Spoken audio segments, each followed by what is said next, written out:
नमस्कार फ्रेंड्स इस वीडियो में भारतीय वायुसेना का प्रैक्टिस सेट नंबर 11 है। इससे पहले मैं 10 प्रैक्टिस सेट अपलोड कर चुका हूं, उसका लिंक आपको डिस्क्रिप्शन में मिल जाएगा, ठीक है। और इस चैनल पे आपको फिजिक्स और इंग्लिश की back to back practice set कराए जा रहे हैं, तो आप चैनल को सब्सक्राइब कर लें, बेल आइकन को प्रेस कर लें। चलिए शुरू करते हैं। तो पहला प्रश्न है चेंज द नरेशन, ठीक है। I said to my father please give me more money, ठीक है। तो आपको इसका ये डायरेक्ट दिया है, आपको इसका इनडायरेक्ट चूज़ करना है। तो आपके पास 3 सेकंड है, पहले आप लोग चूज़ कर लीजिए। तो इसका राइट ऑप्शन जो होगा ऑप्शन सी होगा। ऑप्शन सी क्यों होगा? क्योंकि यहाँ पे प्लीज़ की बात की गई है, ठीक है। वो अपने फादर से रिक्वेस्ट कर रहा है, ठीक है। जब रिक्वेस्ट की बात है तो यहाँ पे हम रिक्वेस्टेड करेंगे, ठीक है। I requested my father.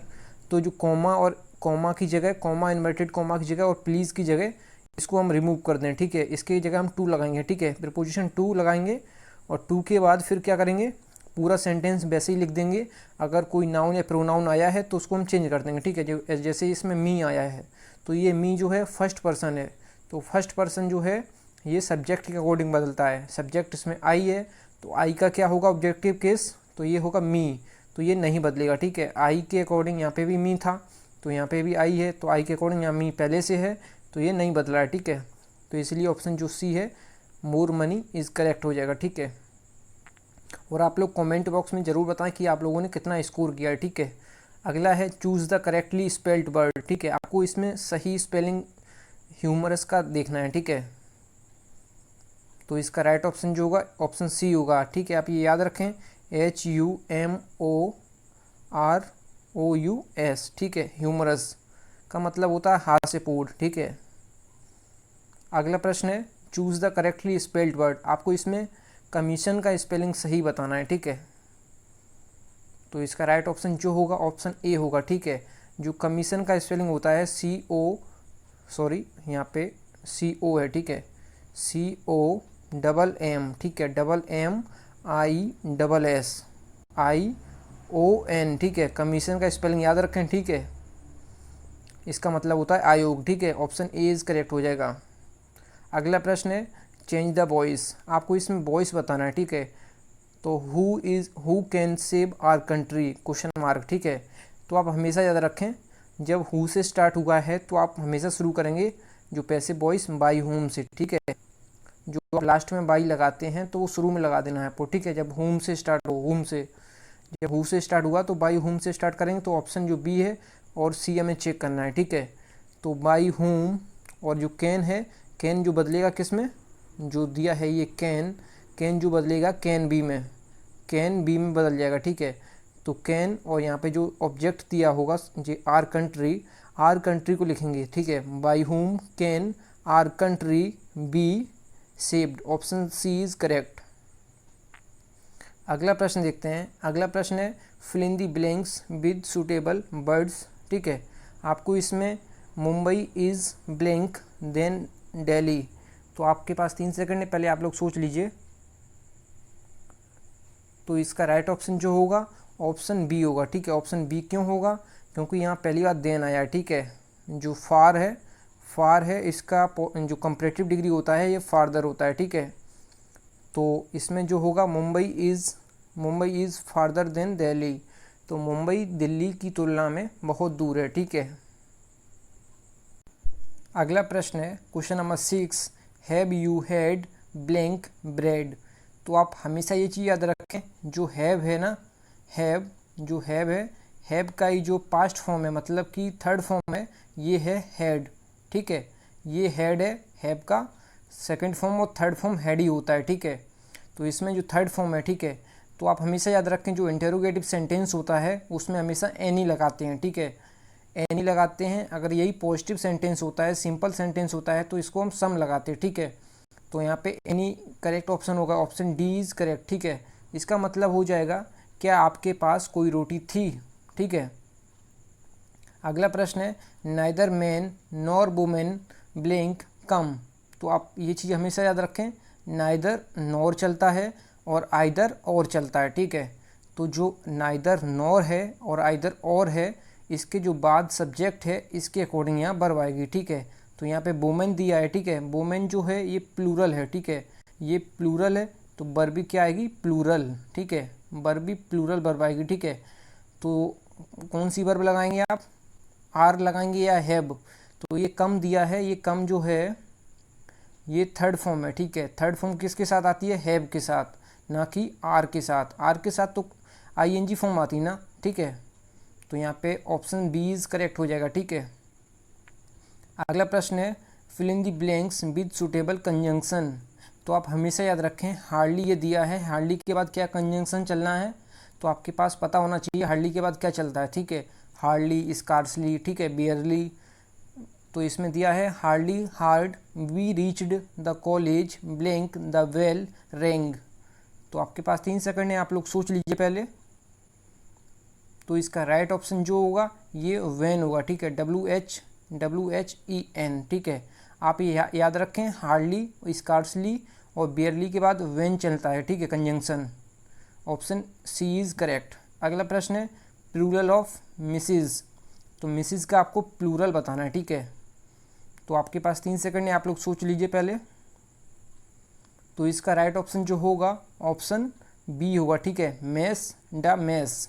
आप ऐसे याद रखें MES मेस और DA और MES, फिर तो डी बीच में DA लगा देना है, MES और बीच में DA लगा देना है, ठीक है।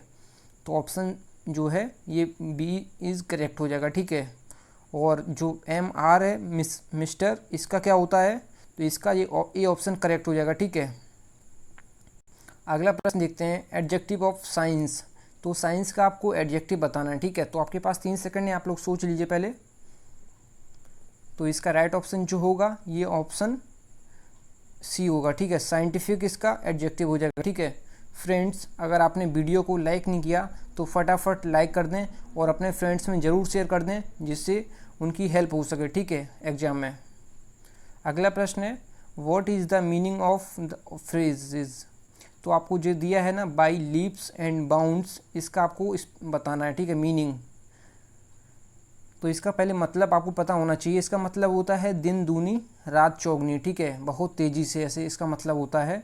तो इसका हो जाएगा रैपिडली, धुआंधार, ठीक है। धुआंधार मतलब चल रही है आपकी पढ़ाई, तो ऐसे आपको याद रखें बाई लीप्स एंड बाउंड्स, मतलब कि बहुत तेज़ी से या दिन दूनी रात चौगनी के हिसाब से, ठीक है। रैपिडली मतलब धुआंधार। अगला है टू डाई इन हार्नेस। तो इसका आपको मीनिंग बताना है। तो पहले आपको इसका मीनिंग पता होना चाहिए। इसका मतलब होता है काम करने की आयु में ही मर जाना, ठीक है, काम करने की आयु में ही मर जाना, ठीक है।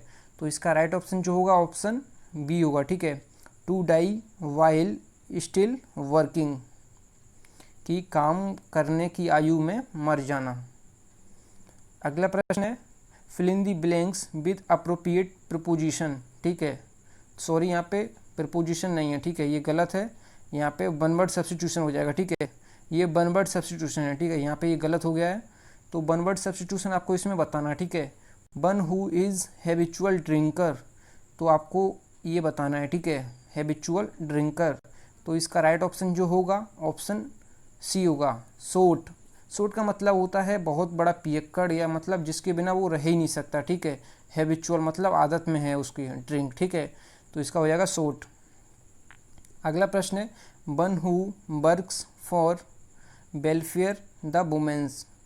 तो मतलब जो नारी जाति के लिए काम करता है, नारी जाति के लिए काम करता है, उसको क्या कहते हैं हम, तो उसको कहते हैं फेमिनिस्ट। फेमिनिस्ट उसको कहते हैं, ठीक है। आप ये याद रखें, फेमिनिस्ट मतलब होता है कि जो स्त्रियों के लिए काम करता है, मतलब कि औरत जाति के कल्याण के लिए कार्य करता है, उसको हम कहते हैं फेमिनिस्ट, ठीक है। और ऑप्शन जो ए में दिया है गायनाकोलॉजिस्ट, सॉरी ये दिया है जो जो ऑप्शन, सॉरी यहाँ ऑप्शन सी में दिया है गायनोकोलॉजिस्ट। गायनोकोलॉजिस्ट होता है जो स्त्री रोग विशेषज्ञ होता है, उसको कहते हैं गायनोकोलॉजिस्ट, ठीक है। और ऑप्शन जो ए में दिया है, ऑप्शन ए में क्या दिया है, ऑप्शन जो ए में दिया है जिम्नोसोफिस्ट, जिम्नोसोफिस्ट दिया है। इसका मतलब क्या होता है, सन्यासी या योगी, ठीक है। ऑप्शन ए में दिया है, इसका मतलब होता है योगी या सन्यासी, ठीक है, जिम्नोसोफिस्ट, ठीक है। और ऑप्शन जो दिया है किसमें, ऑप्शन जो बी में दिया है गाइनीजियम। गाइनीजियम का मतलब होता है कि जायांग, ठीक है, जायांग होता है, जैसे नहीं होता है तो कुछ पेड़ों में फीमेल जाति के पेड़ होते हैं, the female part of the flower, मतलब कुछ पार्ट होता है फीमेल का, ठीक है, आप ऐसे याद रखें इसको। तो इसका राइट ऑप्शन जो होगा ये ऑप्शन डी हो जाएगा, फेमिनिस्ट, जो नारी के कल्याण के लिए कार्य कर रहे हैं, ठीक है। अगला प्रश्न है fill in the blanks with appropriate preposition, ठीक है। Raju was determined blank to die to that, ठीक है। तो आपको हमेशा याद रखना है जो डिटरमाइंड है, डिटरमाइंड के बाद जो चलती है ये 2 + B1 चलती है, ठीक है, 2 + B1। तो यहाँ पे 2 और डू यहाँ पे दिया है, ठीक है। तो डू जो है ये फर्स्ट फॉर्म है और यहाँ पे आपको 2 लगा देना है, ठीक है। तो ऑप्शन सी इज़ करेक्ट हो जाएगा, ठीक है। अगला प्रश्न है it is cool blank summer, ठीक है। तो आपके पास 3 सेकंड है, आप लोग सोच लीजिए पहले। तो आप हमेशा याद रखें ये चीज़ कि जो कूल है, कूल के बाद होगा फॉर क्यों होगा, इसका जो मतलब हो जाएगा यह गर्मियों के लिए ठंडा है, ठीक है। It is cool for summer, for का मतलब के लिए, ठीक है।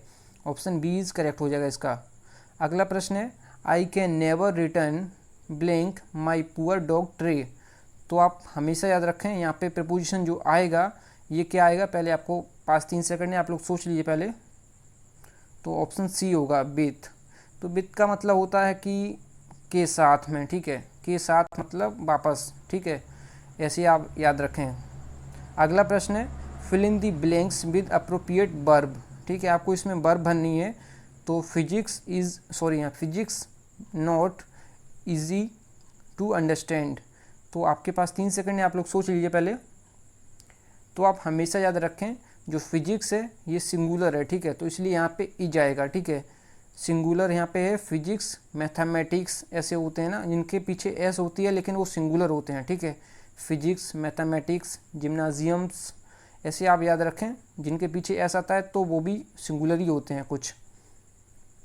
तो ये ऑप्शन इज करेक्ट हो जाएगा इसका। अगला प्रश्न है सिनोनिम ऑफ एसिलेंट। एसिलेंट का मतलब होता है कि एसिलेंट का मतलब होता है कि आक्रमणकारी, ठीक है। अटैकर इसका सिनोनिम हो जाएगा, ठीक है। ऑप्शन जो बी में दिया है अटैकर इसका करेक्ट हो जाएगा, ठीक है, आक्रमणकारी, ठीक है। और ऑप्शन जो ए में दिया है डाइवर्जेंट का मतलब होता है कि भटका हुआ, ठीक है। और ऑप्शन जो सी में दिया है रूस्टिक का मतलब होता है एकदम प्योर देहाती गंवार, ठीक है। और ऑप्शन जो डी में दिया है जुवेनाइल का मतलब होता है लड़कपन या किशोर अवस्था, ठीक है, किशोरावस्था, आप ये याद रखें। और जो अगला प्रश्न है एंटोनियम्स ऑफ सॉलिसिट का आपको बताना है एंटोनियम्स मतलब विलोम शब्द। तो इसका राइट ऑप्शन जो होगा, आप लोगों के पास 3 सेकंड है, पहले आप लोग सोच लीजिए। तो इसका मतलब होता है मांगना या अनुरोध करना, ठीक है। तो इसका राइट ऑप्शन जो होगा इसका होगा मना करना। तो इसका जो मना करना है प्रोहिबिट मतलब हो जाएगा इसका, ठीक है। तो आपके पास इसमें जो दिया है अलग अलग ऑप्शन, इम्प्लोर का मतलब होता है प्रार्थना करना, ठीक है। स्लाइड का मतलब होता है थोड़ा या अपना मतलब किसी का अपमान करना, ठीक है। और ऑप्शन जो बी में दिया है अकस्ट की मतलब होता है कि संभाषण करना, ठीक है, सलाम करना, नमस्कार करना, ठीक है। थैंक यू फ्रेंड्स, अगर वीडियो पसंद आई है तो ज़रूर लाइक करें, अगर चैनल पे पहली बार आए हैं ज़रूर सब्सक्राइब करें और अपने फ्रेंड्स में ज़रूर शेयर करें। थैंक यू फ्रेंड्स, जय हिंद, वंदे मातरम।